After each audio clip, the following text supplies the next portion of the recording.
good afternoon, everyone. Welcome to this week's new episode of the Xbox Lunch Break Special. I'm your host, Mr. BoomStick XL, and folks, we have an absolutely astounding 90 plus minutes to start your week off. And obviously, we're talking Sarah Bond, one of my favorite Xbox personalities. She's been on those Twitter streets, or should I say, X streets, and she's been talking about, teases of what could be coming into Xbox Game Pass in the next couple of weeks, because obviously August is right around the corner. We're going to get into that. We're going to talk about portables. We're going to talk about next generation upgrades, because there is a lot of that chatter, specifically both with the PlayStation and, more importantly, the Xbox. And I have it on good authority that the next Xbox could be something more than just a mid-generation refresh. It could be how the brand moves forward. And obviously, we got to get into the introductions. And we're going to start first with Web Dave, who had an absolutely amazing show. I popped in for about an hour. I actually thought, Dave, that I was tuning into a WWE slobber knocker because it was serious. But man, great show. You obviously did an interview today with C Money, which is available, and that dude is absolutely astounding. Again, talk about it and how you feeling. Wow, thanks, Ben. Really appreciate that, and we love that you were in the chat, and we made sure everybody knew that you will be on our show in a couple of weeks. That's it's going to be a good episode, and also the week that you're guesting is the week that we're going to have a giveaway. We're going to give away one of those Xbox mini fridges, so we're going to give that away on the episode that you're there. So there's more and more reasons to join us for that episode that comes up in, I believe it's August 6th. August 6th, Sunday, August 6th at 7 p.m. Eastern Standard Time. I will be making my debut, and hopefully the following week or the week after, I'll be making my debut with Infinite Umbra as well, because I made a promise to be on his show. And I don't do as many guest appearances because I just don't really have the time. But you're a busy man. Obviously, anything after 4 is tough because it's all Mrs. Boom time. Sure. And but listen, I'm looking forward to it, Dave. Me too. But listen, Crazy Lou Gaming. Listen, with the way people are being banned, I don't know if we're going to get to see any more crazy shower scenes, but I hope so. How you feeling, brother? And welcome. Oh man, I'm feeling great, Mr. Boomstick. I mean, I'm super happy, Oh man, it's been an exciting week with all this crazy news coming by. I mean, look, Call of Duty, all that social stuff going crazy. Oh my God, we actually got a leak about Project Q, and man, it looks interesting. I feel that we're going to be flying drones pretty soon with the PS5 Q. It does look very drone-esque for certain. Yes. But happy to go and happy to rumble. Let's get this show on the road, brother. yes, absolutely. And absolutely last and in no way least, one of the best drivers in the business who's probably going to get sick watching me drive. Hey, Fuzzy Belvedere, brother, what's going on? How you feeling? Doing great. Glad to be here with you guys. A lot of strange things happening on Twitter or X or whatever it's calling itself now. So, man, so much to get into. Let's do this. I wanna do an off the cuff first topic, small, but I think that it's relevant. And I'm not sure who mentioned Call of Duty. I think it was Crazy Lou. Can we take 5 seconds to give Microsoft a golf clap for doing something that, in all accounts, ladies and gentlemen, makes no financial sense whatsoever? And what am I talking about? I'm talking about going in and reactivating all of the online servers for Call of Duty. Now, yes, we did mention it a couple of shows last week, but the reason why I want to bring it up is because of listening to Jez and Rand of the Xbox 2 podcast, and they had an astounding point. Actually, this was Randolph Thor's point. He says, what Microsoft did literally makes no financial sense, and here's why. All of those old games do not have digital items attached to them that you can buy as you can in current Call of Duties. So outside of people spending $10 and $15 per game, which is still making money, they are not making the money on the microtransactions, which is what Call of Duty's bread and butter is.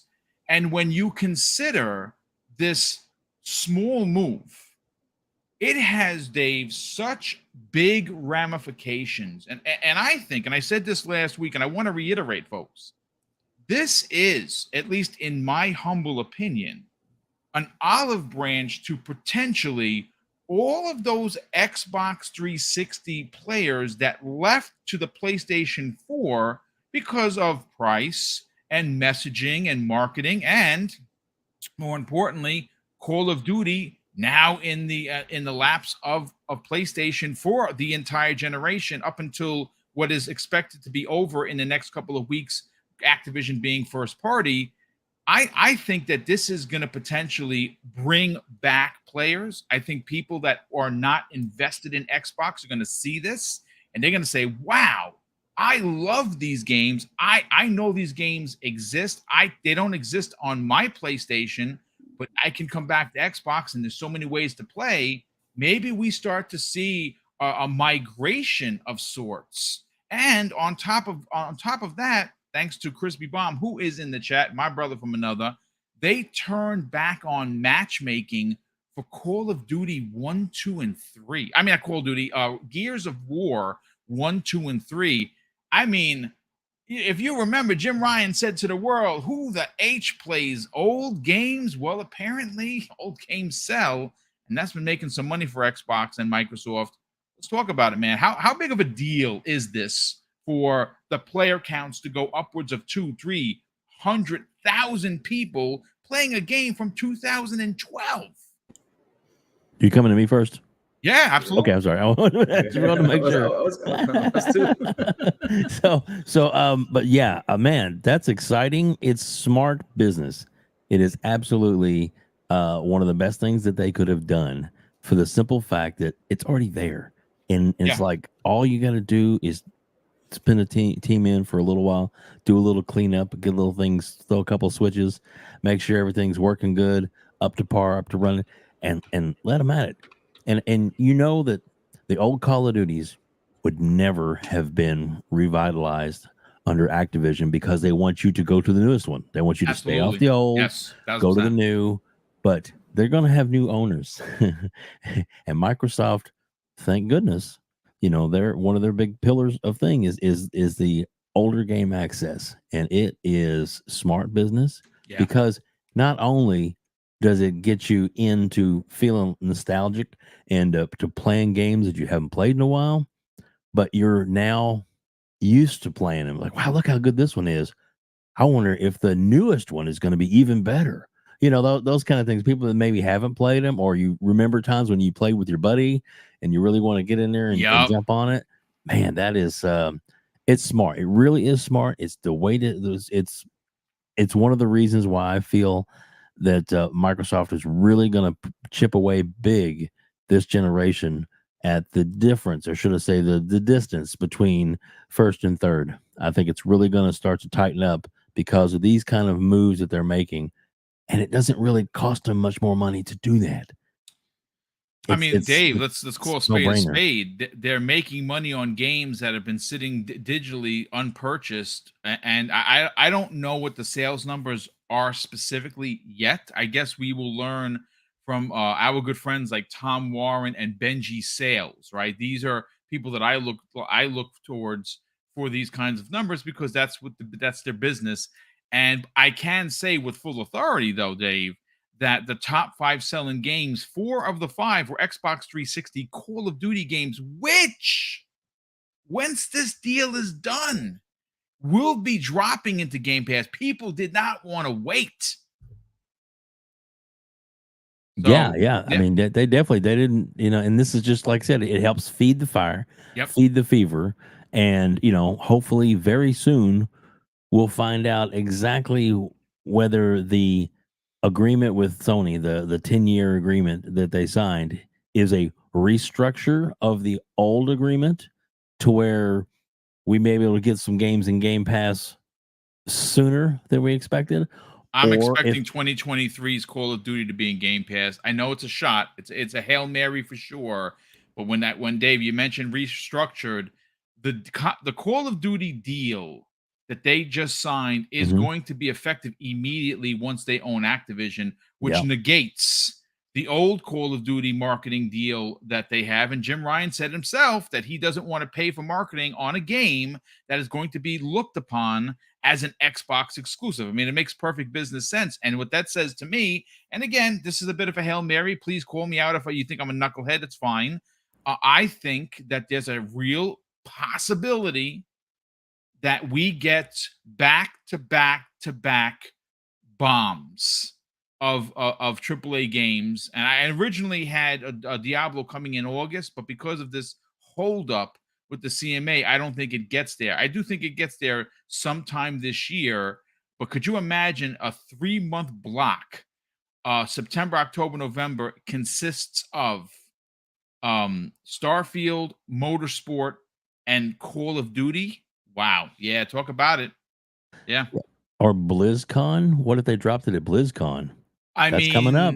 It's towards the end of August, BlizzCon. So I mean, it's definitely possible. Dave, I like what you're putting down there. I mean, go to BlizzCon and let's see some, potential. Maybe we get a glimpse of the survival game that they're working on. Maybe we get a shadow drop of, hey, Diablo's in there, go crazy. I don't know, but we this is good. I put it this way: if you're not invested in Xbox yet, I think it's safe to say it's a really great time to jump in the pool. The water is great. But Crazy Lou Gaming, let's talk about old games, because apparently Xbox and their players shouldn't be enjoying the games that they're enjoying according to PlayStation. But wow, talk about some numbers and sales numbers that are pretty bonkers when you consider it. Last week, and I don't know if it still stands. Anyone, please, drop the information into the chat.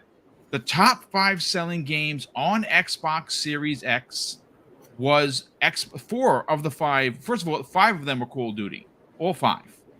4 were Xbox 360 Call of Duty games where Microsoft did something incredibly unexpected. And Dave said it. There is no way. First of all, there's no way Sony would have pushed the envelope to get this done for their players, because they're not making any money outside buying the game. And they want more, and there is no way Activision is doing this either. This is a boss move. Let me tell you something though. When you go on Twitter, right? You go on Twitter, you see all these guys with these handhelds. Let's talk a little bit about Chaos Sante. Let's talk a little bit about Everborn. Let's talk a little bit of Dark. Let's talk a little bit about all those guys out there that have these handhelds. When you sit down and talk to them about their handhelds, guess what they're playing? They're using emulators to play old games. Yep. And so when you see that, you're like, wow, I want to get myself a handheld. I want to install these emulators. I want to play these old games that I miss and love with heart, right? Get them and start playing my games there. So I don't understand why PlayStation says it's not a great move when it is. Bringing all those old games back for people to sit down and play is actually a great move. I mean, I don't know why, and Sony should have done that, especially with their console. Bring back their old library of games. That would have been way awesome. You can sit Unfortunately, you can't, out of technical specs, they can't run PlayStation 3 games on a PlayStation 4 or 5 due to the cell processing technology, which is, I think, an utter. That's a huge miss. And this is where you look. Did Mr. Bullstick freeze? This has a lot of when you look down the line of what this move can do to attract people back to your platform that left for multitudes of reasons. Again, I think this is a power broker move, in my opinion. Yeah, and also, like you were talking about the marketing on them trying to say we're not going to market an Xbox game. Yo, Sony, I'm going to tell you something. If you guys sign a 10-year deal, Xbox is going to market their game everywhere as much as they can, especially for you to get your fans to hop on that game. So I understand why you want to leave the marketing, because Xbox Bottom, that's not marketed anymore, when they are going to market their game where you can play it, which is they got to do it. I mean, they got to look for them $70 billion. So, hey, they're going to market it over there. So I understand why you guys trying to be like all ruthless and say, no, we're not going to market it. So I think that's a dumb move on their side. And yeah, bring all those great old games back because Sony's gonna make you money. Seriously, it's gonna make you money. Find a way, look for it. Because look at this. I mean, all of those Call of Duty games. I mean, I'm one of them that I'm excited because World at War, I didn't actually play it as much, right? I played a little bit. I didn't get into it. And hearing that the servers are on, and a lot of people told me that Call of Duty World at War was one of the best Call of Duty games. Yep. I'm actually going to be one of them that's going to jump on it, play it, and enjoy it. So seriously, get into this, bring back those old games, bring as much as you can, and let's get the fans, all those fans, especially that are my age, that love your games from back in the day, Yep. are going to go Classic out and Call buy of it. Duty Trust me. players. Yes, indeed. I mean, great freaking points, Crazy Lou Gaming. Yeah. Fuzzy Belvedere, I when you talk about what just happened, there is a world where Microsoft could have said, okay, we're going to charge $30. And people would have jumped and not batted an eye to buy these digital games that brought them so many, potentially hundreds of hours of enjoyment.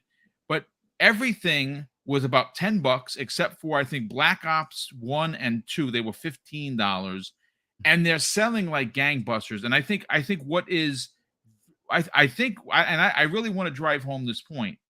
These games, ladies and gentlemen, will be coming in a massive content drop once the deal is consummated. Once the CMA gets the F out of their own way and stops the nonsense that they are doing, and the deal is signed. And then, of course, on the 8th, which is what we're expected to see, Canada and New Zealand and potentially Australia, who all work with the CMA, will all be like, oh, yeah, we're going to approve it too. And it's just going to be a worldwide approval. There's going to be a content drop of all these games. People are so excited to play quote unquote old games, Fuzzy, that they're not even waiting. It's great to see. I mean, Jim Ryan's famous saying is definitely coming back to bite them. Indeed. And they tried to, put some of their older games in their subscription service at the premium tier. So that way you have to pay extra money. Mm-hmm. But just having Microsoft get involved with getting those servers back on, and even for like Gears 1, 2, and 3, maybe that could lead to like a MMC or like a MCC remaster or something like that later. But just in the grand scheme of things, I was talking to PTK and Pong yesterday or Saturday about this, where Pong came up with the idea, wouldn't it be great if they made like a classic version of Call of Duty? Like, how they were talking about doing like the off year and things like that. Yes. Mix in a classic on that off year, or have something like this where you either, they've already got the servers back, but add content to that, or some new maps or things along those lines. And that way, for those off years, you won't have as much of a lull for the Call of Duty fans and things like that. But it just goes to show that old games still have a place. Everybody loves nostalgia, and these aren't too far removed, but they're far enough where it's not like a remaster that was, of a game that was in the past 2 or 3 years. But having Call of Duty servers back on is great. Hopefully they'll keep the hackers away, but I think at this point there's just going to be so many people going back and playing and having fun, even if it's not like for the seriousness or like for those that are the true sweats of Call of Duty now, where they're trying to get all of their weapons ranked up and everything like that so they can get the gold skins across the board. This is more of like a relaxed, fun, have at it kind of thing with that, the servers coming back. But it's great to see.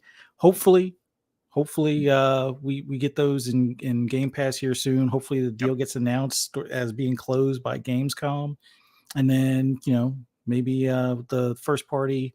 Well, hopefully it'll be first party with no contractual obligations to prevent it from coming into Game Pass come November for Modern Warfare 3. But yeah, this is a nice way to kind of build the hype before the big announcement. So yeah, this was well received, and hopefully they continue to do things like this with a lot of other Activision titles and things like that as time goes along.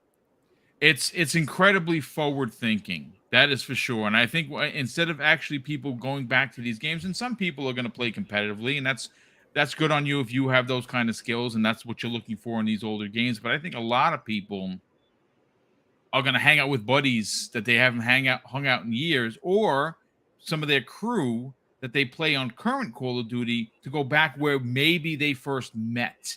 And I think that there's some nostalgia that Microsoft is adding to the conversation. I just think that it's a brilliant move. It's a move that only Microsoft would have made. That there is no doubt about it. This would have not come out from Nintendo. They would have repackaged it and sold to you at 60 or 70 bucks. There is absolutely no way Sony would have done this. So again, this is a bravo type of move, and it just lets you know that the content that is going to be coming over from this Activision deal once it's done into Xbox Game Pass is going to be on a level. I mean, if you thought that the Bethesda content was like massive, this is going to triple it at every turn. But listen, I want to, we keep hearing about handhelds. Actually, you know what? Before we get to the handheld conversation, I want to bring Sarah Bond up because obviously, like you heard me say in the opening, she's one of my favorite executives because she really does like get in there and talk with people. I talk with her all the time over Twitter when she puts something out there and I answer her and she answers me, and she doesn't even know. I mean, that's pretty ridiculous. She is a C-level executive talking with the people. I think that is brilliant. But before we get to her and what she had to say on Twitter that had everybody in an uproar for excitement, got a couple of things we got to get. Of course, a couple super chats, but we also have some channel memberships that have been gifted by very good, generous friends of the program. Drawn TJ doesn't just gift one; he gifts two 1 month Double Barrel Gaming sub. So thank you, Drawn TJ, for the generosity. And once again, Eternal Shaddai gifts 5 additional channel membership gifts. Brother, I cannot thank you, gentlemen, for the generosity. It is extremely, extremely welcome and appreciated. But let's get to the 3 other super chats that we have. Oh, now we have 4. Drawn TJ drops 3 more, ladies and gentlemen, and all of $5. He says, "Hi guys, everyone, please hit the like button. I can't wait for Starfield and Forza. Yes, Starfield is going to steal my life." Pat F, welcome to the program, and thank you so much for the $5 super chat. And says, "Love starting Mondays with a coffee and breakfast with Boom." Brother, thank you so much for the kind words, and I'm glad you are enjoying the content. Thank you for the incredible support. And another 2 $5 super chats from a good friend. Drawn TJ drops the first one. He says, "Bring back Blur and Prototype, please. Either make a remake or a new one or backwards compatible." I think you're going to see Prototype 1 and 2 come back in a big way, but I think we're going to see a reboot of Prototype. As a matter of fact, on Thursday's epic new X Vlog Live, we're specifically talking about Prototype, and I have Mr. Badbits, I have C Money, and we have Dusty joining us as well. It's going to be a 4-man panel, usually out of the realm, but because we're talking about potentially bringing back OG classics like Prototype and like Singularity, I figured I would bring a pretty decent crew, some new faces, some new names that you might not have heard before, and we're going to talk about that on Thursdays, X Vlog Live, 12 p.m. Eastern Standard Time. But guys, let's talk Sarah Bond for a hot second, because obviously she is someone that a lot of people like for a multitude of reasons. She is an amazing leader. She is someone that supports the community in some big ways. And what she was doing over the weekend is she put out a couple of tweets that sent the interwebs, or now X, into a frenzy. And she simply posted something about Elden Ring and a couple of emojis. Now, that may not be a big deal, but Elden Ring is old. And it is a game that a lot of people didn't play because, well, it's a Souls-like game. I had no right to enjoy it and put the hundreds of hours that I put into that game, but I did. I never beat it. I got to the last boss, and that dinosaur, the Loch Ness monster thing, was just, he is cheese times 1,000. I tried every build. I could not beat that MF for the life of me. The first form, no problem. I beat him down like I beat him down like a cowboy. But the second form, it's just ridiculous, especially because you don't have your steed. I can't run at this thing and it flies all the way back. It's the cheapest boss I've ever fought. But with that said, a lot of people didn't play that game. I'm just saying, this is my speculation. I think that that's going to be a game that's going to be coming in August to Xbox Game Pass. But she didn't just stop there, folks. She also did something regarding Street Fighter. Now, obviously, Street Fighter 6 is not coming into Xbox Game Pass because Sony has the marketing on that. There's no doubt about it. Street Fighter 5 not coming to the service because, well, it's a PlayStation 5 exclusive. But something Street Fighter might be coming, whether that's the anniversary, whether that's 4 with all the DLC. Maybe it's the past 10 years of Street Fighter. Heck, I don't know. But all I know is that it appears that we're going to be getting some big bombs dropped in Game Pass. I'm thinking it's August because we are still in July and August is right around the corner. And usually by the end of the week or the start of next week, we'll start hearing what's being dropped into Game Pass. Fuzzy Belvedere, let's start with you. Again, Sarah Bond making those moves, doing what she does, interacting with the community, potentially teasing some big releases. I think that if you get Elden Ring and some older Street Fighter games into Xbox Game Pass, that's a pretty big drop.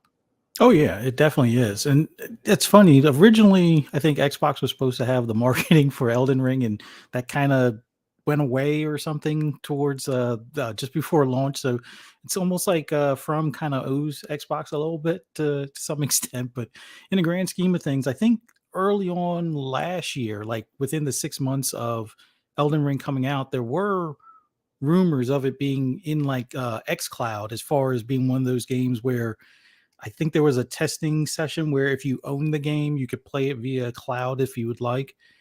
So if you weren't in front of your console and you had your phone with you, even though it's not in Game Pass, you would have access to it. So I'm wondering if we finally do get it full on in Game Pass, because I know, like I said, there were some tests before that a handful of select people were doing, and it was just odd seeing like, hey, I could play this now, but then it was like you have to be part of some sort of ring or something like that. But Street Fighter, I would love for 6 to be in there, but like you said, Sony's got the marketing on that.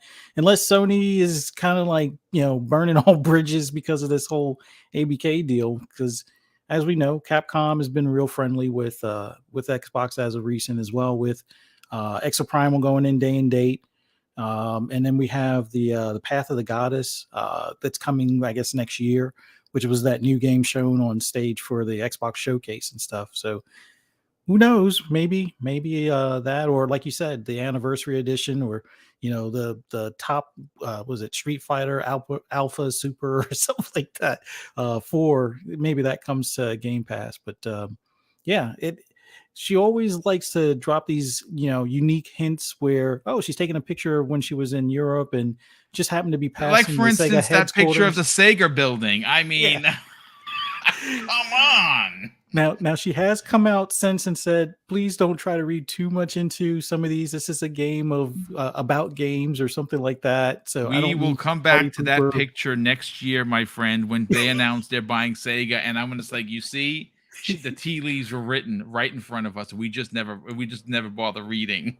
It's like Phil's shelf at this point. But yeah, it's awesome to see anytime she gets on Twitter or social media in general, because it gives us some insight on either upcoming things or things that they're working on, hopefully for the near future type of deal, or what's right around the corner with Game Pass. So it was pretty exciting to see. I mean, I already own Elden Ring, but having it in Game Pass for those that haven't played it yet would be awesome. Getting any Street Fighter back in there, just like we got GTA back into the service recently, which also sparked some Take-Two rumors. But yeah, there's a lot of games that I would like to see make it into the service. Ones that are past the 6-month window. That obviously sales have probably slowed down on things like Dying Light or like I can't think of the other one. We'll eventually get Star Wars, but that's because of EA Play. But that might not be for like another. What about the other zombie game, Dead Island? Dead Island 2, yeah, maybe? Dead Island. Yeah. That would be another nice one as well. Yeah. But yeah, there's so many games that she'll make these hints to, and miraculously they show up 2 months later or less sometimes, right into Game Pass as a service, or we get an announcement, oh, we're getting Game Pass perks for these games or something along those lines. So it's pretty cool to see. Yeah, you know what? Listen, at the end of the day, Game Pass is going to live or die with content. The content is the bloodline of this service. It went up $2, where it officially goes up, I think, September 1st. And obviously it has its tiers. I still think that there's some issues that need to be addressed with the tiers, but it's fine. I like I said, I'm paid up until 6/26/26, so I'm good. I'm good to go. And even at $17 a month, it's still $1 cheaper than what Sony's offering, and Sony's not offering much in regards to day and day drops and even new games, even the fact indie games. Dave, this is again, we're only speculating here. It hasn't been confirmed, but we'll know by next week what new games. I am expecting something Street Fighter related. I'm expecting Elden Ring. I think these are two IPs that are going to potentially reach millions of players. I'm not saying it's going to sell Xbox Game Pass subscriptions, because if you're not already subbed, there's going to be a few coming out that are going to sell subs. Motorsport, if you're a gearhead, for sure. If you are a Bethesda fan and you have a PlayStation, there's no doubt you're going to get yourself an Xbox or play on your PC, but you're going to get Game Pass to play Starfield. And of course, if Call of Duty, folks, drops into Xbox Game Pass in November, and that is the big first-party AAA bomb, you're going to see a swing of 1 to 5 million new subscribers by end of year, because that's a game that is iconic, and it is going to move people who, I'm saying again, no one's going to abandon their PlayStations, but I find it hard to believe that anyone would be like, yeah, I mean, I'm going to pay $76.43, but I can play for 17. It makes no sense. But let's get back to these two teases. Do you think that, because she does it very well. She's a master at marketing. She drops subtle hints. We all get excited. She'll tell you, don't read too much into it. But I think that we should. What are your thoughts on this? Are we getting Elden Ring and potentially something Street Fighter, or both, Dave? I mean, I hope we are. And it's definitely a good tease. And you definitely get that sense that that's, why else would she do that? But, but there's no there yet. You know what I mean? There's no concrete evidence. I'm still, obviously we need to wait for that announcement, but as far as the speculation goes, off the chain. Yes, yeah. It makes so much sense that they would do that. And Elden Ring is, several years old now. So it's like it may, and they're going to have a new update to it coming out that's I think purchasable. So people will probably, this will be a good time to re-excite people back into the game, would be to be able to put it on Game Pass, because I'm sure it's just the base one on Game Pass and not the new updates. Well, the other one's going to be DLC, so I believe that's going to be as big as the game and sold separately. So from a marketing point of view, it makes sense to have it drop into Game Pass, because what that's going to do is sell that DLC. Yeah, and the thing, you got to look at it this way. It's like, it's not coming to Game Pass forever. It'll come to Game Pass for maybe a month or two or a couple of months, just to help. It's a good way to market something that's sitting there and not really collecting, all the money it needs to just reinvigorate. That's another wonderful thing about Game Pass. I mean, Grand Theft Auto is another big example. GTA coming back into Game Pass again, but it was there for a while, and then they took it all away. But they said their numbers were phenomenal because they put it into Game Pass. And what do? They put it back in. So it's like it's a good rotating base for them, where you can start generating more sales, get the talk up, get people speculating about GTA 6, plant those kind of seeds with and still making money in the process. These companies are still making money. They're not like, I'm just doing it to give it away, or I'm just doing it as a promotional thing. They're making a ton of money off of it going into Game Pass. And Street Fighter is another good example, because it's not the new Street Fighter game.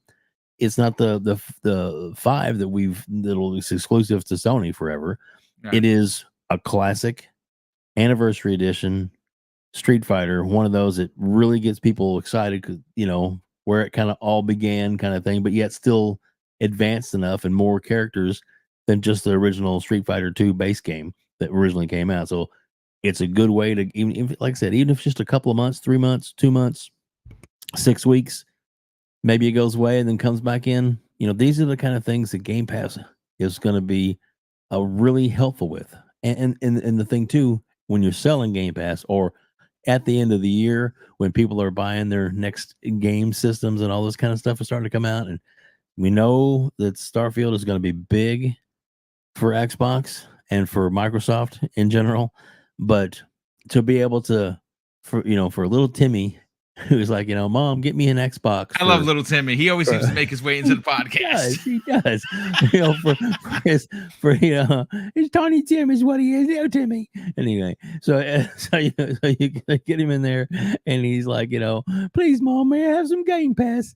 So he's getting her to hit up some Game Pass, and then he's like, but Mom, I get this, and I can play this, and I can play this, and I can play this, and this. It's all included. I don't have to buy any. You don't have to buy me extra games. Look at the value that we get in this. And they're like thinking, ooh, money's kind of tight. Let's, get them a system, get them this, or even, if you just get them into Game Pass Ultimate on their PC that they already have.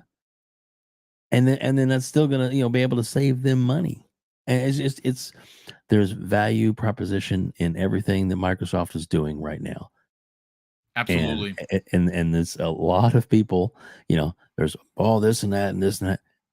This is a well calculated plan that is starting to even come together. And I'm sure there are more layers to this plan that we have no idea what's coming in the next couple of years, that they are really going to make it the must, the quote unquote Netflix service for gaming that everybody wants to have.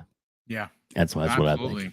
Well, there's a couple of caveats there, Dave, and of course we'll bring in Crazy Lou on this.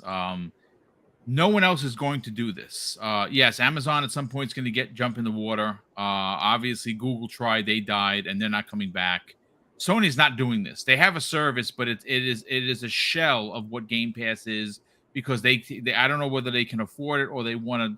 Again, they're very traditional. Nintendo has a service, but it really is only dedicated to old games, 8-bit, 16-bit, Super Nintendo stuff, N64 stuff. You're never going to see day and date. So Microsoft has a lead, and again, you got to spend money to make money, as they say. Look, Crazy Lou, these two teases, and I'm a stats guy. Like, I'm all about the numbers, because you can argue points. You don't agree with me? Awesome. Let's have a conversation. But you can't argue numbers, Crazy Lou. So I brought up some numbers. Specifically, Elden Ring. Elden Ring has surpassed 20 million sales confirmed worldwide as of February 2023. Now, it could have been added some more to that. I don't know. But as of February 2023, 20 million sales on what's considered by many a niche genre in the Soulsborne type of game. So now we talk about, if that drops into Xbox Game Pass, you're going to potentially get millions of more players that might find a game that is playable, even though it's a Souls game, and maybe they drop the money on the DLC. But let's talk about Street Fighter Anniversary that Dave made mention of, because there was a picture that was posted right along with what Sarah Bond did. And just for, if you're interested to know what comes in this anniversary collection, it's every legendary 2D Street Fighter you could possibly want. Here's the list. 30th anniversary includes Street Fighter, Street Fighter 2, Street Fighter 2 Championship Edition, Street Fighter 2 Hyper Fighting, Super Street Fighter 2, Street Fighter 2 Turbo, Street Fighter Alpha, Alpha 2, Street Fighter Alpha 3, Street Fighter 3, Street Fighter 3 Second Impact, and Third Strike. That is a huge amount. Now, sure, there's a ton of Street Fighter 2 stuff in there, but again, if this is what drops into Xbox Game Pass, you're going to get your hands on a dozen classic Street Fighter games. I mean, you can't go wrong if you subscribe to the service. So Crazy Lou, let's talk about these teases. Do you think I don't think she posts these things without there being something of a confirmation. I don't think she does. That's not the business that she's in, of teasing and not delivering. I think we see these in August. I think so too, because Mr. Boomstick, I'm telling you, every time when you see out there something that teases, kind of like when Phil is on an interview. I mean, I'm not listening to Phil, I'm watching the shelf. I mean, I'm looking at his shelf straight on. I'm trying to see, and if trying to see something that's there and see, this might be coming, this might be coming, this might be coming, and seeing her on Twitter. I mean, the other day, like how Fuzzy said, we saw Sega, and now we see like these cute little pictures. We're seeing these cute little things, like the Elden Ring, and everybody's like, that's Elden Ring, and now we're seeing Street Fighter, now we're seeing all this stuff, man. It's awesome. I just love, and that's something that Sony is missing out a lot. That teasing, that stuff to get us excited to see or keep us guessing what's coming. Hey, it could be Elden Ring, or it could be something else. It could be a Souls game, whichever. But something is coming from that side of things. Oh my God! But yes, I hope it's Elden Ring, because everybody who's played Elden Ring knows it's a great game. And to get back to list, to get it back on track, to keep on selling more copies, it's a great move for it to land in Game Pass. The same thing happened with Grand Theft Auto a few years ago when it went into Game Pass. 4 days later, they were already on the top. After they got it out of Game Pass, they were already on the top list of sales.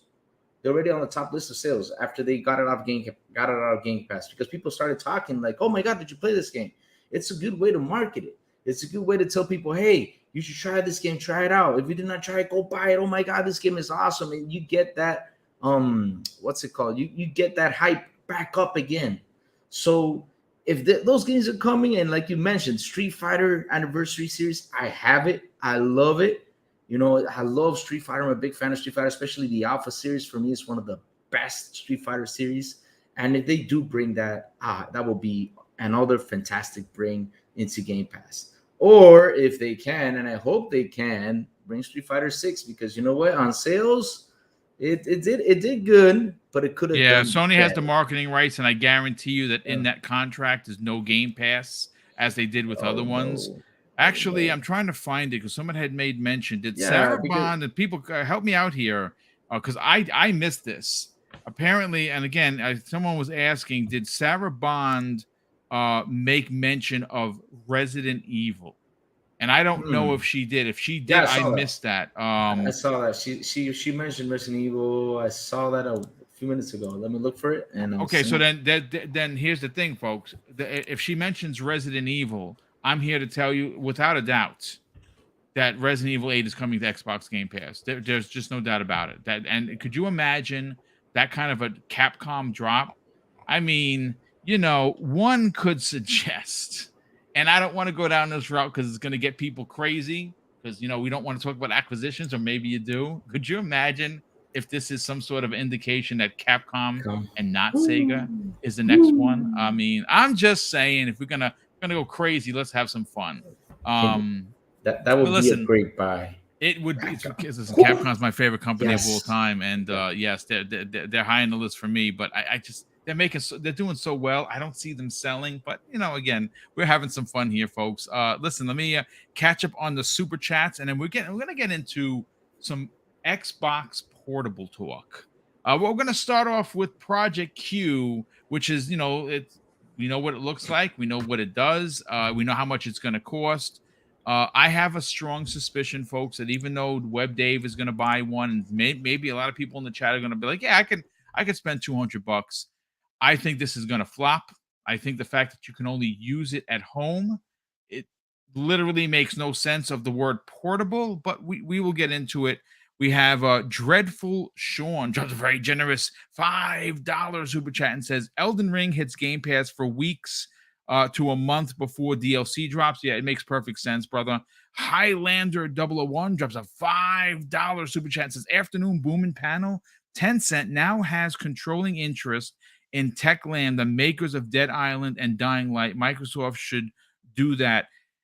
Yeah, I don't know, man. It is what it is. Tencent is out there doing a lot of deals, and what I think is a very concerning issue is Tencent is quietly, almost ninja-esque stealth, buying up, controlling, and sometimes just pieces of companies with little to no regulatory eyes.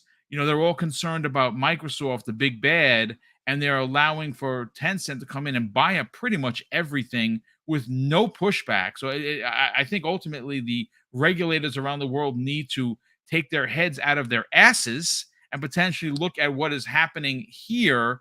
And maybe there is some room for concern, but we won't know, right, until it's too late. Jax82 drops a very generous $2 super chat and says, "Oh my God, this is great. Bring Marvel vs. Capcom 2 to Xbox Game Pass." Yeah, that would be dope. See, I don't see the reason why I don't know if that gets there is because of licensing situations. I don't know if because Marvel is weird with their licenses, does Capcom have to pay for it in order to put it on? Or does Microsoft have to pay? I don't know. When it comes to the licensing thing, it's really weird. Drawn TJ drops a very generous additional $5 super chat and says, "Mortal Kombat and Tekken are better than Street Fighter." I'm gonna push back on that. I like Mortal Kombat and I like Tekken, but I'm a Street Fighter dude. I'm also an SNK guy. I love Fatal Fury. I love Terry Bogard. That's my dude right there. Same here. I'm an E Honda guy for Street Fighter. I'm OG E Honda. I like what you're putting down there, but I cannot sanction it because I like Street Fighter. Killer better. Instinct. Hello. Nah, Killer Instinct is cool. I love it, but man, nothing was better than number one for me. Number one fighting game of all time is Killer Instinct, without a doubt. Really? Because like I said, I have ties to Nathan's Arcade in Yonkers. If you're from the New York area, you know exactly what I'm talking about. Nathan's had this monster 200 cabinet arcade. It was just for me, it was Capcom and SNK together. That was my favorite fighting game. Oh my God, I love it. I even have it for my Dreamcast. I got the original CD. I have it there, and I'm I have it. Marvel Capcom 1 and 2. Marvel versus SNK 1 and 2. Brilliant, just absolutely brilliant. I have both those as well. Folks, let's get into handheld talk here. Okay, let's open up with some slander. Again, we don't go out of our way to to poop on Sony, but sometimes they just step in it, folks.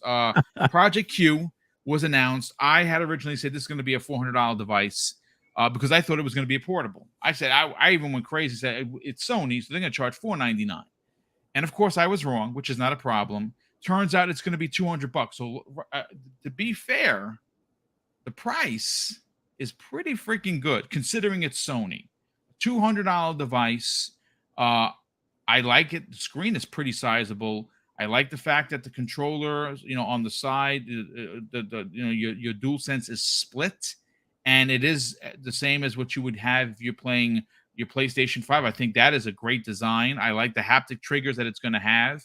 I don't know what the battery life is going to be. It's not out in the wild. I know some people have it, so I don't know if it's going to be a 2-hour battery life, a 4-hour battery life. I couldn't honestly tell you.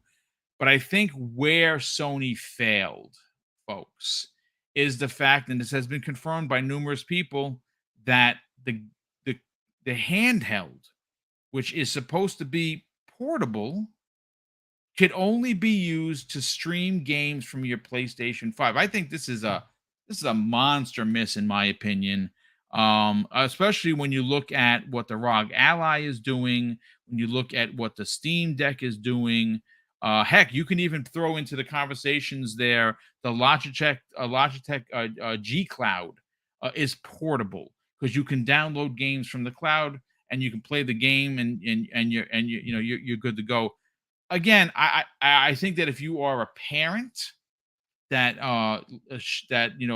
there's one TV, one main TV, and your PlayStation 5 is there, and obviously if you have kids, this is going to be pretty good because you can still occupy the TV to watch what you're watching, and your kids can still enjoy their PlayStation experience on the handheld.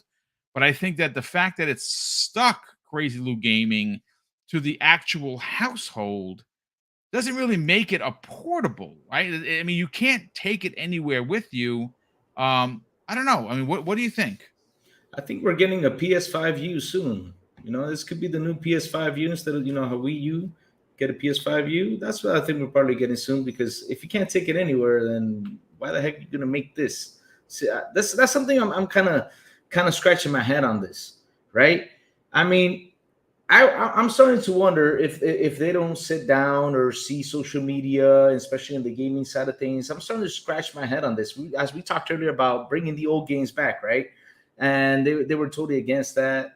And now doing this portable, where for me, I would invest in a way better portable, since they are now, right? They're getting into they're being really hyped up. I mean, everybody's got their what I don't know how to say this word, because I say it in Spanish. It's Asus Alley or Asus Alley. I don't know how to say it right. Everybody got their Asus Alley. Everybody's got their what's the other one? There's You're talking about the ROG Ally versus the ROG Ally, yes, and the Steam Deck. Yes, you got the Steam Deck, you got the ROG Allies, you got all that stuff. I mean, seriously, if you're not seeing what's going on in the marketing world right now, especially with portables, and you guys are making this like for me, like if I got a bad tummy ache and I'm playing a game middle of a game, for me to grab it and go sit in the bathroom while people wait for me, take it over there. Is that what you're trying to sell me? That's the thing too. But also, how far is it going to reach? Because I'm curious about that too. And not only that, it's got a 4-hour battery life, which is good. I think it's going to last basically 2 or 3 hours, basically. But dang, it's money you're spending in there to see if people are going to actually go buy it. I'd rather have not a new PS2 Vita. No. I'd rather have a new PSP, some sort of thing. I'd rather have something like that and try to get it connected to the cloud. So if I go everywhere, I can install my games from my PSP Vita, go play it over there, anywhere where I can move. I'd rather have that than just having something that I can't, just let me stand up, let me go cook something while I play a game. That's right now. That's just, look what happened to Wii U. I mean, Wii U, no matter what, it was, I'm not saying it was a bad console. It was a good console, right? But look how it sold. It did not do well in sales. And it had a huge screen. I mean, Wii U, it was huge. It was heavy. And now you guys are pretty much doing this kind of like a drone type of controller thing. I'd rather you guys spend your money and make me a portable where I can play my PS5 games anywhere and everywhere. It's better for you to spend your money on that than just making it, just to be in the household. That's just for what? What's that going to do? Nothing. Because either way, I'm not going to take my PS5 everywhere. That's too heavy. I mean, it's a big. Well, you're gonna blow out a shoulder lifting that thing up. There's no doubt about it. Take it on my back, and play it portable. And no, that's just insane. Seriously, they should have done something, handheld for people to take it everywhere. And I know they could have done something great, because with that PSP last time, their PS Vita, I know did not do so well, probably as well as the PSP. But sit down and then look at that instead of. I loved my Vita. I had so many games for that thing; it was crazy. Yeah, I never had one, but I had a PSP, and I had a lot of fun with the PSP. I mean, for me, it was one of the best handhelds they made, and they should actually sit down and pour their money on something like that instead of doing something like I said, bathroom. No, that's how far it will go. No, that's just a waste of money. For me, I'm sorry, guys. I'm not trying to shut it down, but I'd rather do something where you can play your PS5 games anywhere and everywhere. And when you get home connected, play your game and continue playing your game just like Xbox is doing it. Well, I think Dave, Crazy Luke makes a great point, but I think where the road hits the rubber, or the rubber hits the road, I should say, is the fact that Sony has their own service, right? They have their own service. It would have been pretty ingenious if that service worked with their handheld when you were out and about, right? Like, you can download games to this thing, and you can play the games on the go, which is the whole point of portable. This being tethered to your house, like I said, if you have a scenario like I painted the picture of, you're a mom, you're a dad, you're watching TV, your kids want to play, here, take this and go play. They're probably going to enjoy it more so than playing on the big screen, because kids these days, this current generation, and many of the kids that are anywhere between 15 and under, grew up playing on phones and tablets anyway, right? In the last 15 years. So this is going to be a great investment for a parent that has to share their TV with their kids, especially if their main TV is where the PlayStation 5. So for that, it makes sense. And at $200, not a bad investment if that's what you're going to use it for. But the idea of a portable is kind of like the Switch. You take it anywhere you go, ROG Ally, anywhere you go, Steam Deck, anywhere you go, you're playing games. This to me seems like it's going to flop, just like the PlayStation VR 2.0, which is currently sitting in warehouses across the planet, and no one's buying it because have there been any big Sony first-party games to come out for it outside of Horizon, which according to ACG wasn't even a good PlayStation VR game, let alone a Horizon game? I don't know. I think I see flop. Yeah. I get what you're saying. I mean, all right. First, let's address Crazy Lou's point. Crazy Lou, if you had this thing, you'd be on the commode all day. Woo, playing games in the crapper. Come on. We know you would be in there. If it was waterproof, you'd have it in the shower. I know. No, I'm not. Like I said, I'm not making fun of it, but it's better for them to pour them because things cost money, right? These things cost money to make. Yeah. And I'd rather them, make it interesting. Make yourself a portable because you have made great portables before. They have, but with Crazy Lou, the problem is the PSP, which was pretty good and sold semi well. The Vita did not sell as well as the PSP, and that's why they canceled it. And that's why they no longer. And it was for them. Sony looked at it, was like, why are we having them develop for two different consoles when we can focus all our concentration on one? And that's what they've done, and that's where they've gone in the future. That's why there isn't a quote unquote handheld portable device. That's their thinking. That's their bread and butter, is their PlayStation 5 or their PlayStation 4 before it. That's where their money is. So this device isn't designed to be a portable take anywhere system. It is exactly what Boom was selling it as. It is somebody else is on the TV, but I want to play my game, and this is a good way to do it.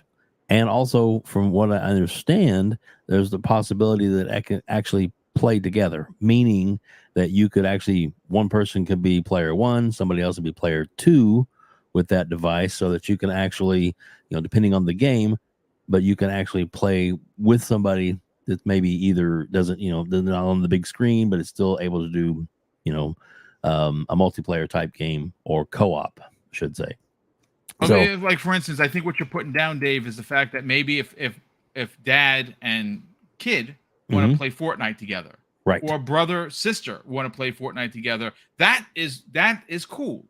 But if you're selling it as a portable and that's all it does, I don't know. It doesn't hit the mark for me. Yeah, no, I'm with you. But for me, it would like, I got my PlayStation 1 room, and this way I can be in another room, or I can be on the crapper, and I can be playing games. I'm sorry, that was a shitty joke. But anyway, but I'm here all week, folks. But or at least until Boom kicks me off. But yeah, no. But that's, I mean, like you said, and I believe the price point is going to reflect what its capabilities. And they don't spend a lot of money. And I believe until it comes out, there probably will be some other features involved that'll be, you'll be able to utilize and enjoy as the handheld type device that it is. But like I said, it is definitely not meant to go, like I'm going to Florida on a vacation, I'm gonna take my my what are they calling it again? VJ what is it? Project Q. The PlayStation thing is Project Q Lite or whatever. Yeah, Q Lite. So I'm probably not gonna take that to Florida and play my games on, because we understand it doesn't work that way. But if you're in the household and it's a way you can basically get away with another system or free up the TV with kids and stuff. I think it will sell, and I think there is a market for it. And it's probably they probably don't have a lot of R&D in it, so it's probably not going to cost them, I'm assuming, a lot of money, to produce it and to get it out. And it's another way they can say that, look, we're here for the consumer, we are here for family, and it's just another somebody came to Jim and said, hey, we can do this. Well, let's do that then. And that's probably how it got greenlit. But I'm gonna buy one and try it. If it works, cool, great. If it doesn't, I'll let you all know on this show. Trust me, I will let you all know. In fact, I am sure you absolutely will. Listen, let's bring in Fuzzy before we get to what I'm hearing behind the scenes about the next iteration or the mid-generation upgrade. And again, folks, this is rumor. I have a court document that was that it's available for everyone, so it's no secrets here. It is redacted. And I do have the redacted one, but I gotta thank Idle Sloth because again, he got this so quick for me that I would almost suspect that this is a robot. But now I know what it looks like in real life. He's not. He's not the $6 million man. He's a human being.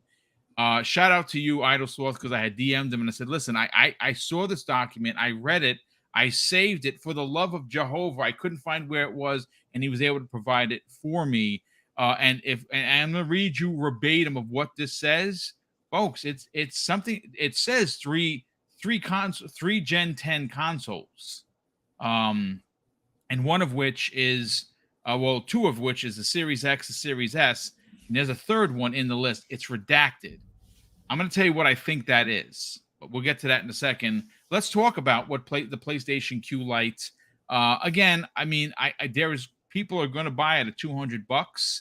I think there's going to be a misunderstanding or a misconception of what this thing does because it's being sold as a portable. It is in fact not a portable. It is you use this in your home, and that is all you're going to be able to do with it. I think that it's ridiculous this thing even exists, considering that you have a ROG Ally, and you have a Steam Deck, and you have the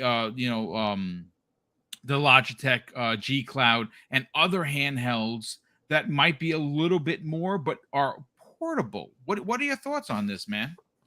Well, I'll start off with the thing that I wish Sony would have done instead of this is make an actual usable app for the ROG Ally as well as for the Steam Deck that allows you to do remote play without having to go through, I think there's like an app called Cynthia or something with a C that you can put all of your information in, which I don't like to do since it's not an official PlayStation app or anything like that.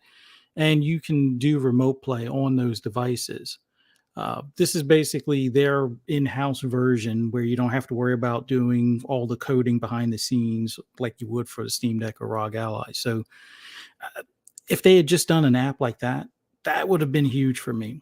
Because then like the games that they have on Steam already, I could, play those natively on my Steam Deck, and then I could do the remote play for my PlayStation 5. Until some of those games eventually make it onto, well, some of them are already making it onto Steam. So that would have been the better approach, but Sony loves selling hardware, so I can understand why they're going this route. Now, to my understanding on how remote play works, you can use this outside of your house. It's just that it's going to require some key things. One, that your PlayStation is either in sleep mode or on, and it's on a secure Wi-Fi where you'll be able to do the authentication where if you have the queue at the hotel and you're on the hotel's Wi-Fi, you'll have to do your normal login, and hopefully you have the two-factor authentication as far as your account. It'll send you a code to your phone or something to that effect, and then you'll be able to access, just like you can with Xbox right now, remotely you can access the console, but it will either turn it on from sleep or it would have to already be on to be able to access what's on the hardware.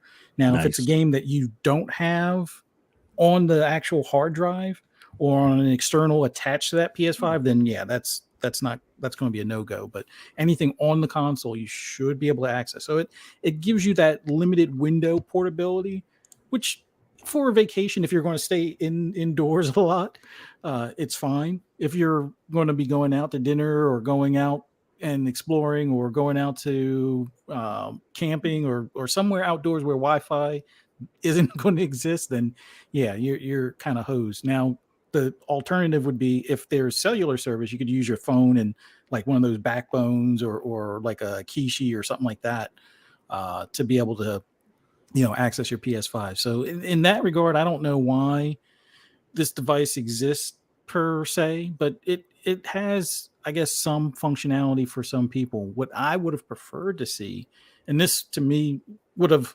warranted it being $400, and I would have happily paid it. Make it so PS4 games, all PS4 games can play natively. I mean, the technology That would be is kind of there, dope, dude. Yeah. and the price range at 400 is it's within reason with AMD chips now to be able to have it where it's a portable PS4, because essentially that's kind of where the next Switch is going to be. Yes. So they would have been ahead of Switch when making it so you could play all your PS4 games, and a lot of those cross-gen games you'd be able to play natively on this device, and then do like we just talked about as far as the streaming for the PS5 games. Some of the simpler ones or some of the indie ones you'd probably be able to play natively. But something that's going to take up 100 gigs on a hard drive, and maybe something that's a little bit more graphical intense, like the latest Horizon or something like that, might not run so well on it. So you might have to do the streaming aspect. But to me, at that point, that would have been a device I would have been, day one, sign up, here's my money, give me the device type of thing. But with it being just this handheld that is going to stream my PS5, I can already do this with my phone. Sure, the screen is a little bit larger than my phone because I don't have one of those mini tablet phones or anything, but it's a good device. It's not for me. And it'll probably be for a lot of those, like the scenarios that you mentioned where the kid wants to, still play on the PS5 while you're watching a movie on the main TV and things like that. Yeah, that works out fine. But I would have wanted just a little bit more so I could do native PS4 games, or maybe some of the indie games as far as that are on the PS5, play those natively, or go on a trip where, and you should be able to, like I said, you should be able to go to the hotel, use the hotel Wi-Fi, leave your PS5 in sleep or leave it on. Probably sleep would be better. And then, do authentication, and then you'll be able to stream it. Which, like, you can already do that. I'm going to do a quick public service announcement real quick. If you're going to do that, do not play Final Fantasy 16 because you're going to set your house on fire. I'm just saying. Yeah, some games like that, you definitely may want to wait until you're in front of your PS5 just in case, because you don't want any meltdowns or come back home homeless, basically at that point. But yeah, so it's not a bad deal. I was going to ask you a question because this is the part where it confuses me, because I'm reading something that is still confusing me, telling me you can leave with your Project Q anywhere, connected to a network, and you can play PlayStation games, right? Mm-hmm. But this is what it says, though. You won't be able to leave your home and connect Project Q to a network to play games, though. It requires the same network to be connected to your PS5. If they're doing, I'm telling you. So then it's better to just keep your cell phone and get a backbone for your cell phone. This is something I'm reading. I say again, that's what I read, but I thought Fuzzy might have known. Yeah. Look, I'm not a tech guy, so I'm like, okay, if Fuzzy's saying so, then it's got to be real. This is updated 9 hours ago, just in case. I'm reading an article that just recently. I was like, wait, I was confused because I read that it was something that you cannot leave home with it, and so you're talking about. It's like, let me take a quick look at it. Where is it? That doesn't make any sense. Then. Exactly. That's what I'm saying. That's why a lot of people were in a bit of an uproar, because it literally does not make sense for this device to actually live. Why have this if I'm tethered to my home? It does not make any sense. But it's like I said again, you won't be able to leave your home and connect Project Q to a network to play games, though. It requires that same network to be connected to your PS5. So basically, you can't take it anywhere. Yeah, like I said, I can find the name of that software, because at that point, then it's better if you already have a ROG Ally or if you already have a Steam Deck. Yes. Go ahead and download. There's an app that you can use that will allow you to do that authentication, like I was talking about, where instead of just using a cell phone, you can use that and do the remote play. this I don't want to say that the hardware is worthless at this point, but if you can't do on Wi-Fi to Wi-Fi like you can with a phone or even It makes no sense for it to even exist. then yeah. That's crazy. This thing should be $5 at that point, or well, maybe how about this? Because shout out to I'm not screen. Yeah, I'm not sure who actually said it in the chat, but a crispy bomb made mention of it. This is okay. So when you talk about flops, the PlayStation 5 is not a flop. PlayStation 5 is going to sell more than any console before it, and that's saying something because they sold nearly 120 million PlayStation 4s. PlayStation 5 is a monster and it's a beast. There is no denying that. But if you look at track records, folks, Sony does not support when things start to go awry. And PlayStation VR 2.0 flop. This Q Lite thingamajig flop. And this is on top of trying to battle Apple with iPod earphones that you can connect to your PlayStation 5. Floperator. I just think that you're going to see all these things flop. And if don't buy them, wait for a sale, folks. If you really want to invest, wait a couple of months. All this stuff is going to be on sale. But I want to move this conversation on. I just want to let people know. Yeah. Well, the software is Chiaki. Chiaki. That's the app that you would need on your Steam Deck or ROG Ally to be able to do the remote play. That's it. All right. First of all, me personally, I would not be putting my information. I would not feel comfortable about if it's not sanctioned by a platform, meaning a Nintendo, PlayStation, and even PlayStation. You remember the hack from a couple of years ago, from 10 years ago, not a good thing, and they still have wonky security. Or Xbox, I'm not putting my information into anything, and I'd advise, especially the way things are being stolen left, right, and center online, you wouldn't put your money there. Your information there either. Before we get to a beefy topic, which I'm very excited to talk about, because like I said, I have the document. I have heard some things behind the scene. Again, complete speculation town. I don't have blueprints of what this thing could possibly look like, but I have a theory, and I think my theory is kind of dope. I'm going to be honest with you. But before we get to it, Hargeet Johnny in the chat. What's going on, brother? We'll see you Wednesday on Primetime Gaming, as per the norm. He drops a very generous $5 super chat and says, if there are multiple Capcom titles coming to Game Pass, I would guess they'd announce that at the Tokyo Game Show. Very interesting. That is super, super smart.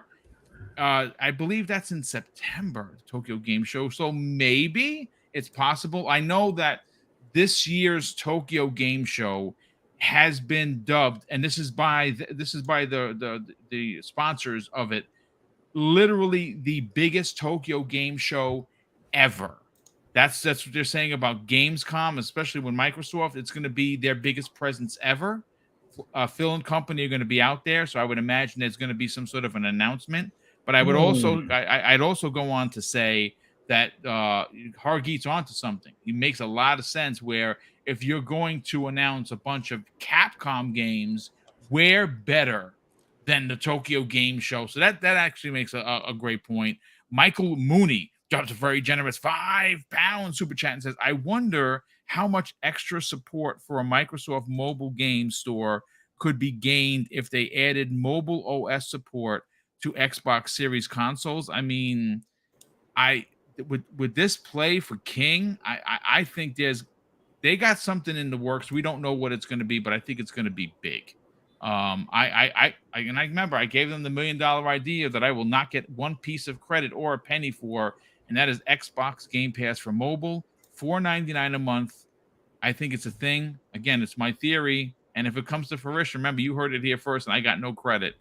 Maxie Coleman drops a very generous $5 super chat and says, have to take into account that you're asking to buy the Q for the same price you can get the Series S. I mean, yeah, if you are a frugal person looking to pick up an S, you can get a refurb on Amazon for $200, and yeah, that's a whole console versus a handheld that you're stuck to your house. I mean, folks, spend the money how you want to spend your money. I'm not going to tell you to spend your money, but let's bring up the document. Now, this comes the way again, of Idle Sloth, who found this for me. I had it. I had the H idea where I put it, because I'm always, storing, stuff for the shows, and I had no idea where. I hate when I don't send myself stuff. Well, okay. According to Article 526 of the ABK document, and I believe this comes the way of the Judge Corley trial or hearing. It says here, Microsoft, and it has Microsoft in parentheses. It says, in order to offer 2 of the 3 Generation 10 devices, redacted. 2 of the 3. I mean, I'm no mathematician, folks, but I know 1 + 1 is 2, and 1 + 2 is 3. Can anyone raise their hand about a third device? Did anyone hear about a third device? Because I know that I certainly haven't. So we have the Series X, we have the Series S. What's the third? What's the third device? Well, this is where we get into massive, absolutely redonkulous speculation town. So please bear with me, folks. What I personally think we're going to see, and again, this is pure speculation. A lot of people, and they took a survey, who wants a next gen upgrade for Xbox? Most people don't want it. Sony wants it because Sony's console overheats. Sony's console is less powerful than the Series X. Now, I know that the Series X sometimes for other games aren't as optimized for a PS5 as it would be, making the console potentially run a game better. And Digital Foundry has done numerous videos to prove that case. But the fact of the matter is that the Series X is a better console. It's a more powerful console, which is why, according to recent documents that are starting to float around, in 2024, you're going to get a PlayStation 5 Pro. There's also a Slim that they're working on that's going to come out as well. So there's 2 new PlayStations coming out, one of which is going to be a Pro. I would imagine it's going to be no less than $550 and maybe even $600. But again, that's just my opinion on it. The next Xbox console, folks, what I am hearing, and I have this on 2 different sources, which of course will remain nameless, and one of which is, and I had this theory myself, because what do you do, gentlemen, for a next gen upgrade? What are you going to call this thing? What do you do that's anything different than what you currently have? Do you need a mid-gen upgrade for an X or for an S? I don't necessarily think so at all.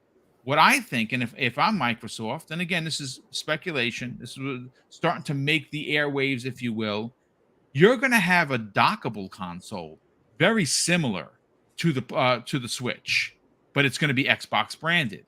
And when it's in your hand, it's going to be as powerful as a Series S, play at 1080p, 60 frames per second, and it's going to look like it's going to look amazeballs because it's a small screen. When you dock it, it's going to give you the power of the Series X. Now, that is something I think would absolutely kill in the market. Think about that for a second, folks.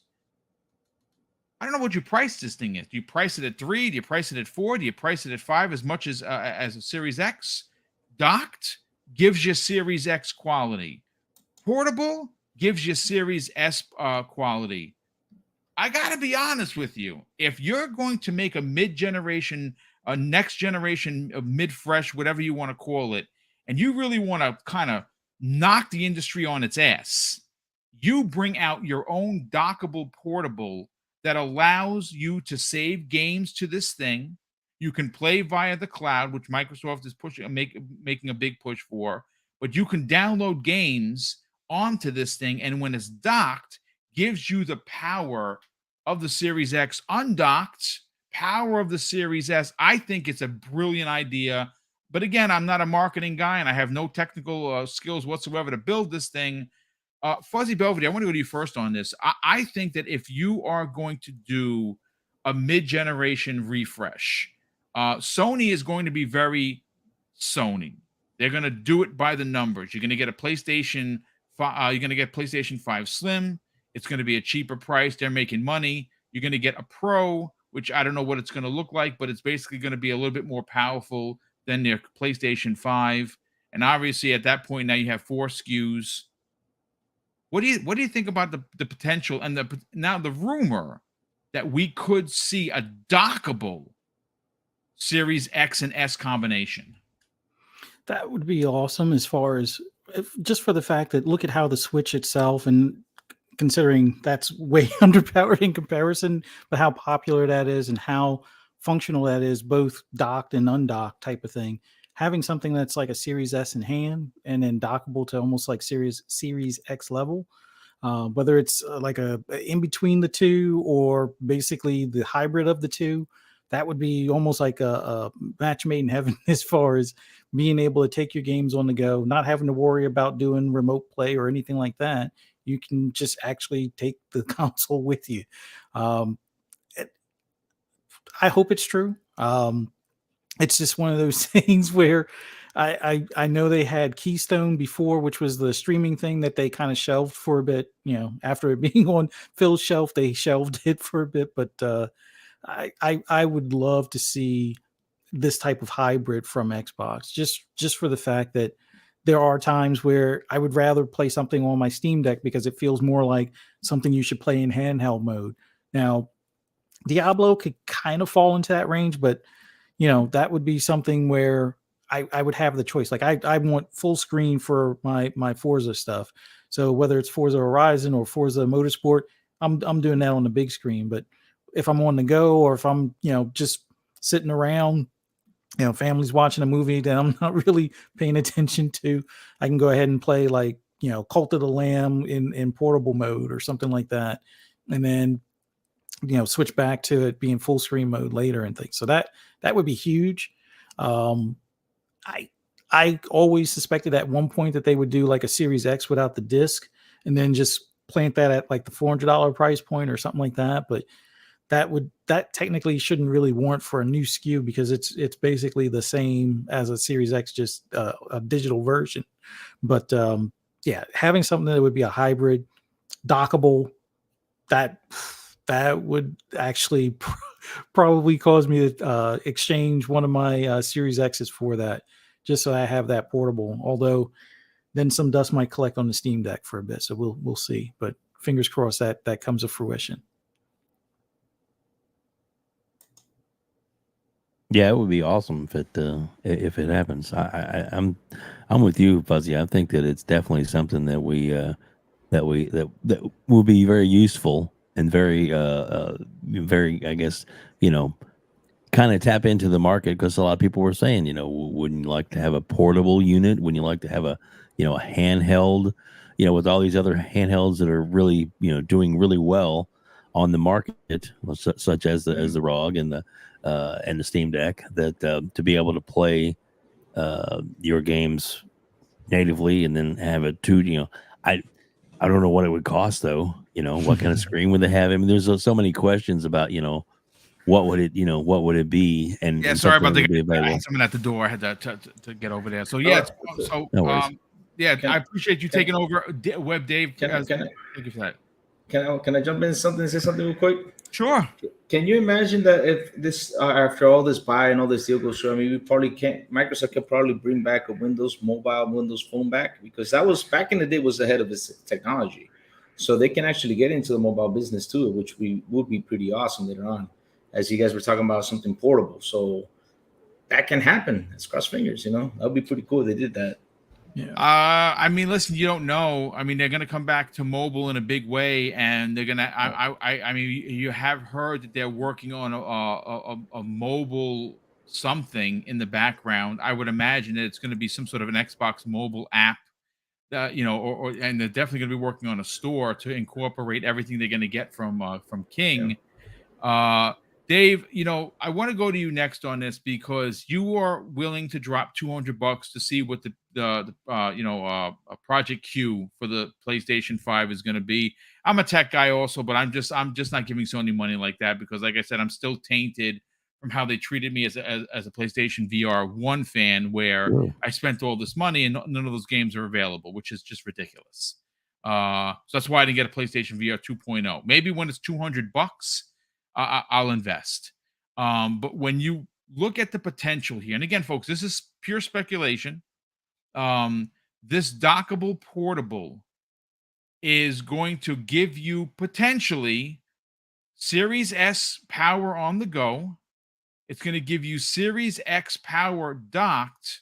It's going to be something totally different that they've never done before, a hybrid on something that we've seen go to great success with Nintendo.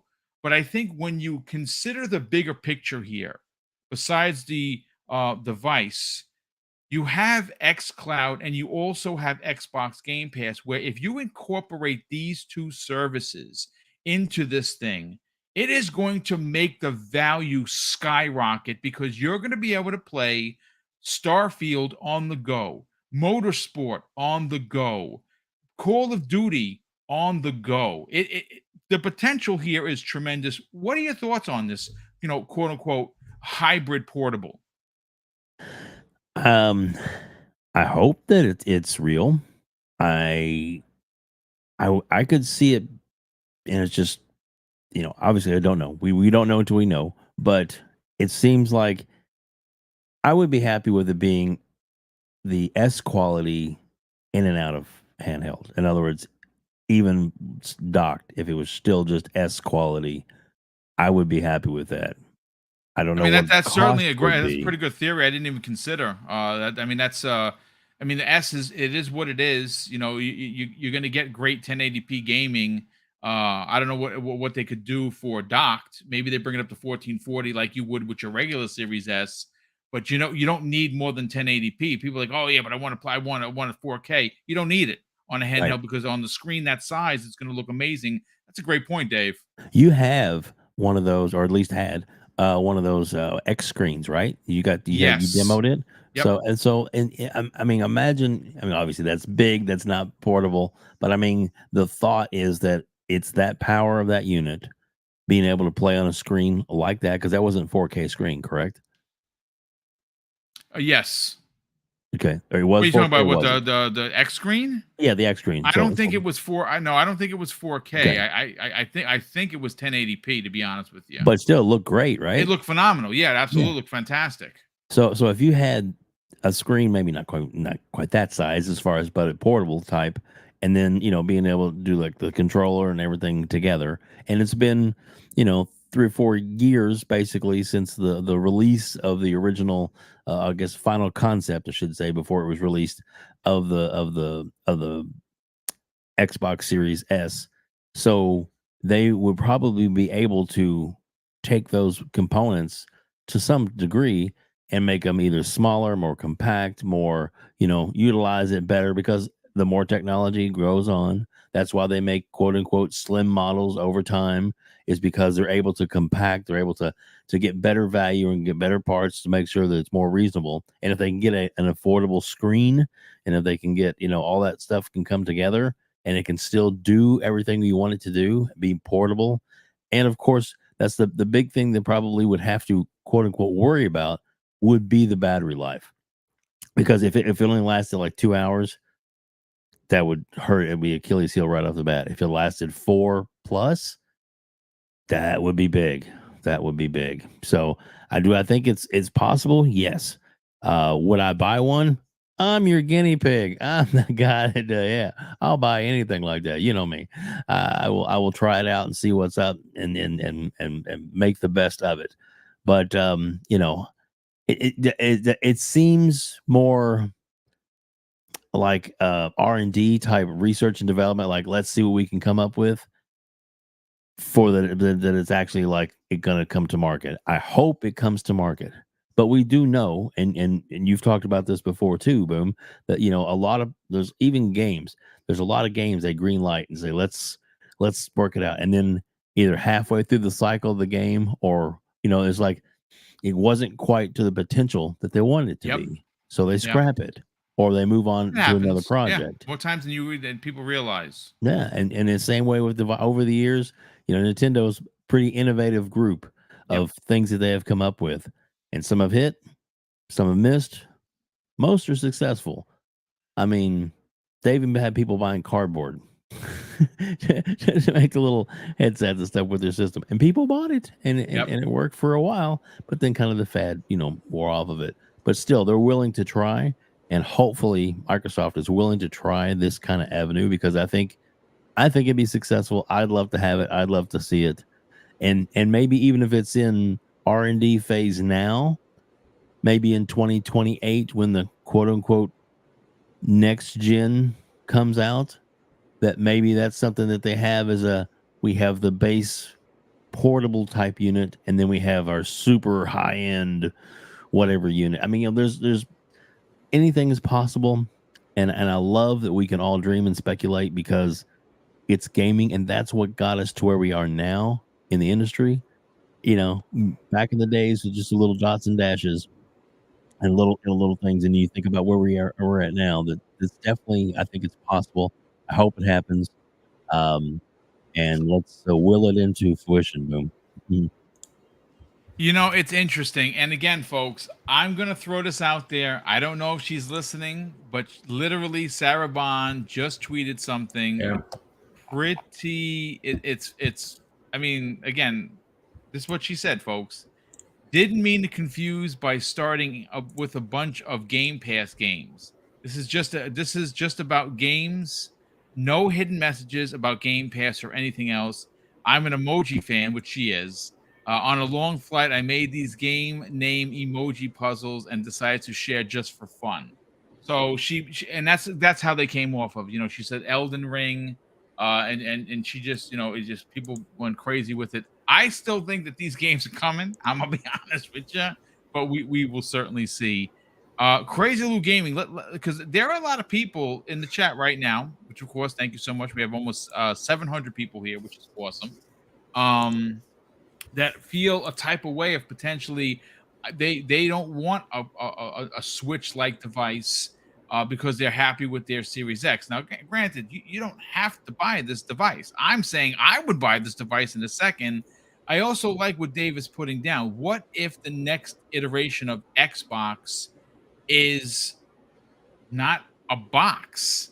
What if it is a hybrid portable that is very much in line with the Switch, except it's going to give you whatever the next generation power is going to be, but also give you a Series S level power on the go. I'm definitely digging that. And again, if you're telling me that the next Xbox, whatever it's going to be called, whatever it's going to look like, has a mode where docked, it's more powerful than the Series X. And again, this could be coming out in 2028, folks. We have no idea. And maybe this rumor that's floating around is for not a mid-generation upgrade. Maybe it is for their portable, or if you really want to get, but not if you only want to get bonkers. We're only in 2023, folks. We got a lot of years left of this generation.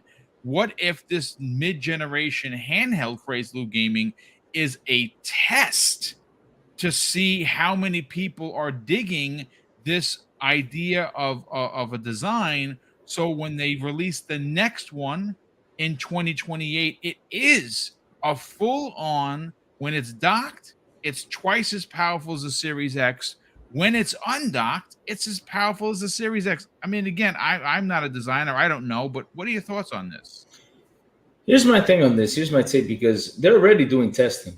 They're already doing testing with talks or probably maybe going to a portable scenario. How are they testing it? Easy. I mean, you got your ROG Ally, you got your Steam Deck, and trust me, by seeing people using this could actually motivate them to actually go into a portable console. I mean, they could actually go in there and make one. Why not? They could do that with all this testing and all these things that are happening right now. Because, hey, why not? Can it happen? Of course it can.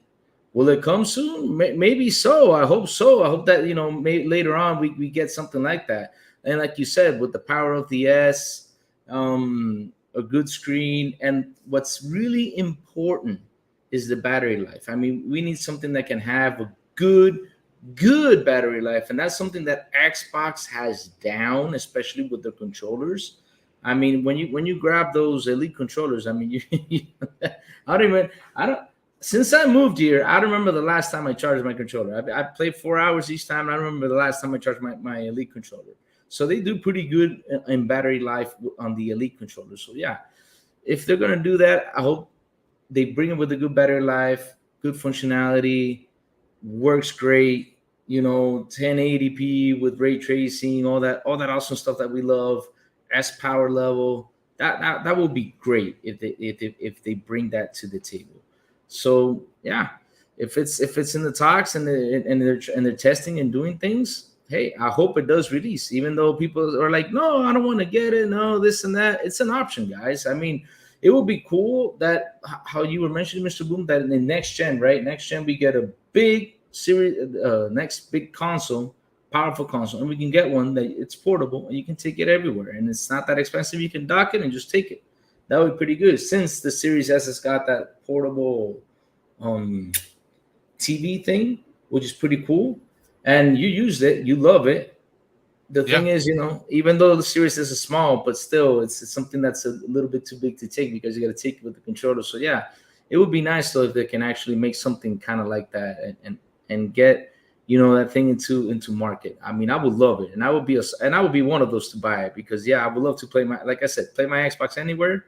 I would love that. I would love that. I mean, again, it's speculation, folks. I think that Microsoft is, when you look at the success of the ROG Ally, when you look at the success of the Steam Deck, I think it's an opportunity for Microsoft to have an Xbox branded portable that instead of just making a straight up portable, like people are like, oh, but do you really need a portable? I don't know. Do you? I know I like having one. I like my ROG Ally, but I'd rather it be an Xbox portable.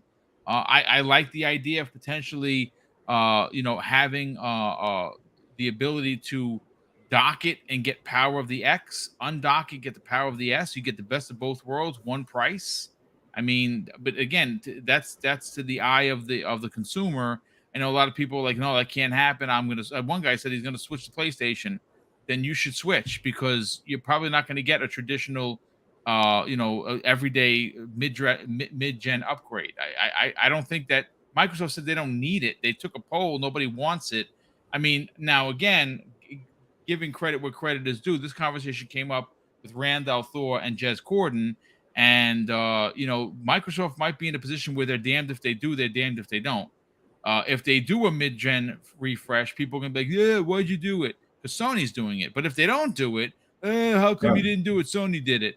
So it's kind of a razor's edge they're walking on. But look, at the end of the day, folks, this was a great we had 4 topics, 4 different conversations, all great content. Of course, this is what we give you here on Double Barrel Gaming. We got another super chat that popped in here from Drawn TJ. He says, unlocked, it should be at 1440p 60 in battery. Hold on a second. In battery saver mode, 1080p 30 and docked 4K native 60. I would imagine it would have all those things. Again, FYI, the ROG Ally, good luck trying to use that for 4 hours. That thing is going to be deader than a doornail. It's a PC, man. It's incredibly powerful and it sucks up energy left, right, and center. When I use it, I've used it on the go and it's getting ready to die, and I just plug it into the car or something as I'm playing, which is fine. But I enjoy it a lot. Plus, you can download games to it, which has hard drive, which is dope. But ladies and gentlemen, that's going to do it for this week's new episode of the Xbox Lunch Break Special. Let's get to the outros. Fuzzy Belvedere. Obviously, there's been a lot of talk in the last couple of days with Forza. I'm getting excited. That game looks just bonkers good, and it might probably, I think it's safe to say that it's probably the best Forza graphically ever released. Sell your brand. Talk about the best place for anything and everything racing on your YouTube channel, and more importantly, where can people reach out to you on social media? Well, just want to thank you for having me on, and always awesome to be on here with you guys at 12 noon on Mondays. We always get to dive into some breaking news and some speculation stuff that we can talk about. So it's always a great way to start the week as far as gaming is concerned. So thank you so much for having me. For those that want to hear my rambles and rants on anything gaming, you can follow me on pretty much all social media. I would say Twitter, but it's the app that was formerly known as Twitter, I guess. You can find me at fuzzy_Belvedere, or just type Fuzzy Belvedere all together. You'll find me on Instagram, Threads, pretty much everywhere. Also on YouTube. Been doing a couple of small videos, just giving my thoughts on stuff for Forza. We'll have one coming up here soon, probably tomorrow, for tracks. They have a small number of them that they've announced, and I'm going to deep dive into the speculation of what other ones hopefully will be at launch. But thank you so much, Boom, for having me on. Greatly appreciate the opportunity. Thank you for everyone in the chat. Check us out. Always greatly appreciate you guys taking the time to enjoy this content. But don't forget to hit the like button or subscribe button if you haven't already on your way out. Thanks again. Appreciate that. Real quick, Highlander 001. Thank you for the save. I would have forgotten super chat and I'd have been mad at myself. He drops an additional very generous $5 super chat, and he says, I already play these games on my Steam Deck, ROG Ally, cell phone, and tablet. I can play Game Pass and stream from my home Xbox. I don't need to. I don't need to see. He doesn't see a need for it.